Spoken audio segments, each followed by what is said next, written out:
Reform are now, according to Nigel Farage, the official opposition. Yeah, that's right. Nigel Farage very quick to seize on those comments last night in that TV debate.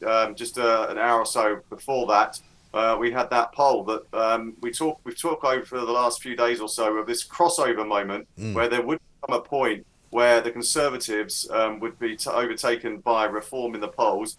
And it did happen. There was fears of, Tory strategists were worried about it, MPs, candidates, and also those people on the ground. And it's happened, and they were getting quite close. And then we had Nigel Farage put himself forward for that seat in Clacton, and also becoming leader of Reform, and it just gave them that real sort of surge. And it was probably always going to happen, seeing the Tory poll position was it certainly wasn't getting any better. It's just got worse over the last few days and weeks. Yeah, it really has. We spoke to Richard Tice a little bit earlier on the show this morning, and here's what he had to say.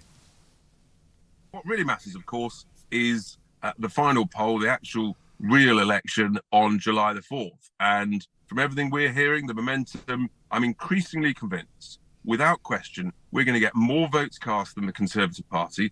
That's objective number one. So that objective number two is to become the legitimate democratic opposition in the run-up to the 28-29 general election. That's the plan. It's a medium-term plan. Rome's not built in a day, Mike, but we are on the way, and this is great progress.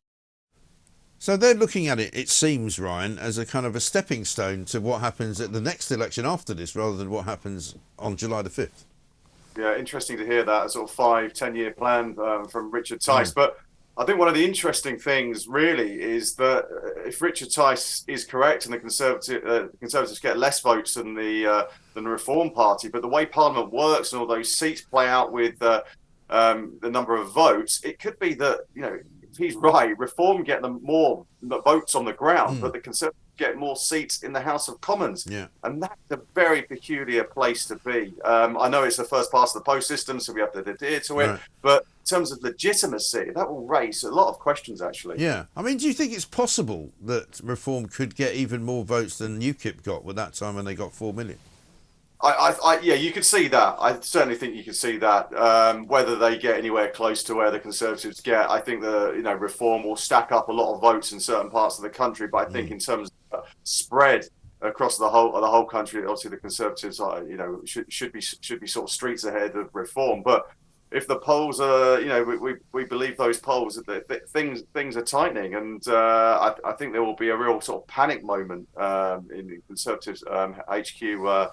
This morning when they see that. Yeah, absolutely right. But of course, Rishi Sunak's not in Downing Street, is he? Because he's down in Puglia for the G7, something that's kind of crept up on everybody, I guess, because we were watching the election. But he's kind of out of the game for a couple of days, isn't he? Yeah, that's right. He set off on Wednesday night. He left that Sky debate in Grimsby. He got a very early sort of flight. I think they left at 2 a.m. To go to Italy. So. Yeah, he's talking to world leaders, and America have signed this 10-year deal with Ukraine, and Vladimir Zelensky is there as well. So Rishi Sunak can try and use this moment to show himself in that statesman-like position. He won't get very many chances, particularly after that D-Day blunder the week. So for him to be on the world stage, to look like he's a big player. But you look at all the people there on that G7 stage, whether it's Emmanuel Macron from France, Olaf Scholz from Germany, Justin Trudeau said he wants to quit at some point. They all look a bit like lame. Obviously, Joe Biden's up against Donald Trump. Yeah. They all look a bit like sort of lame ducks. And I think it's only Giorgia Meloni, the Italian premier, who seems safe as houses in comparison. Yeah, exactly right. And Harry Cole's piece in The Sun today is great because he talks about the incredible kind of, unpopularity of all of them, really. I mean, even Giorgia Meloni's got, she's sort of most popular with -10 approval rating, but the rest of them are all sort of -20, -30, -54 in Rishi Sunak's case. And they're all kind of much of a muchness, and you wonder if that era of politics is kind of dying out even. Yeah, that sort of generation of politician, be moved out, and another one sweep in, and also the whole thing on the world stage. You've had this, the axis of America being the sort of the world's policeman. Yeah. The world is changing, and the role of China, India, It's sort of concerning for the West, and alliances like the G7 and the G20 become ever so more important. Absolutely. Let's have a look at the Lib Dems from last night's debate. They're challenging the Tories on their tax policy. Penny Mordaunt has said that the Conservatives haven't put tax up, but really? I mean, of course they put tax up, and they even froze the personal allowances, meaning that people were dragged into paying a higher rate of tax. That was an invisible tax increase by the Conservatives. But the fact is that the cost of living crisis has been made so much worse by the mini-budget, which blew a hole in the public finances and made people's rent and mortgages go absolutely sky high. And people have felt that hit, and they are still trying to recover now. That's Stacey Cooper there talking to Penny Mordaunt. And tax, obviously, very much the subject of the Labour manifesto as well. Not so much because of what's in it, but because of what's not in it.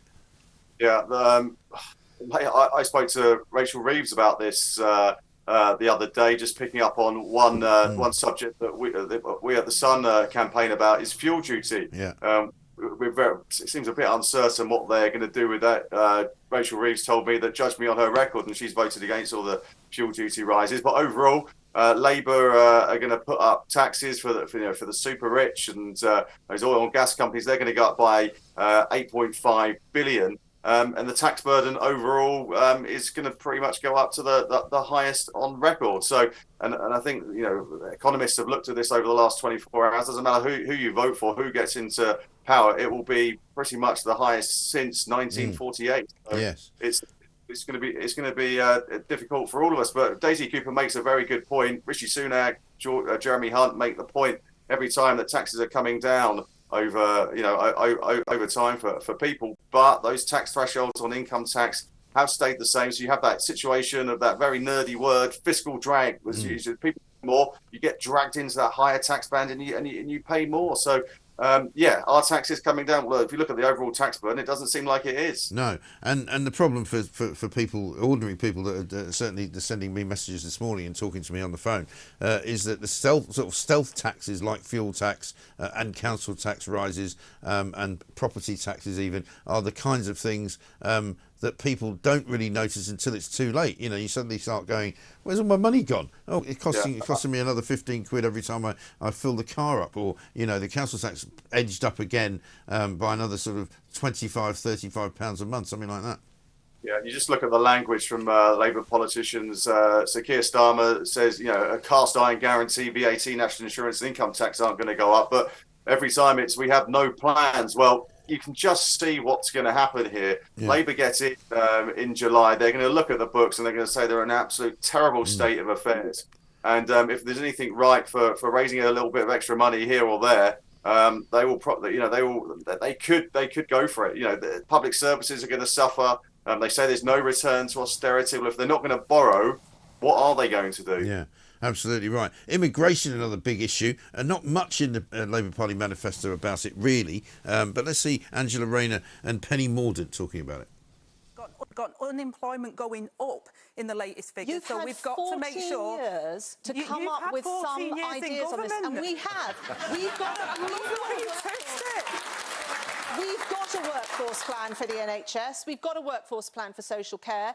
You don't have a workforce plan for social care. It will inform a vote on the floor of the House of Commons from your democratically elected representatives. We'll be able to cap the visas. It is absolute rubbish. You've talk about the issues that the questioner put. And net migration has gone up. You have no idea. You have no workforce strategy. You have no industrial strategy. You have no Are you talking to me or Rishi? Thank you. Are you talking to me or Rishi? Because that is exactly your opinion. This is an election campaign. What's your plan? Thank you.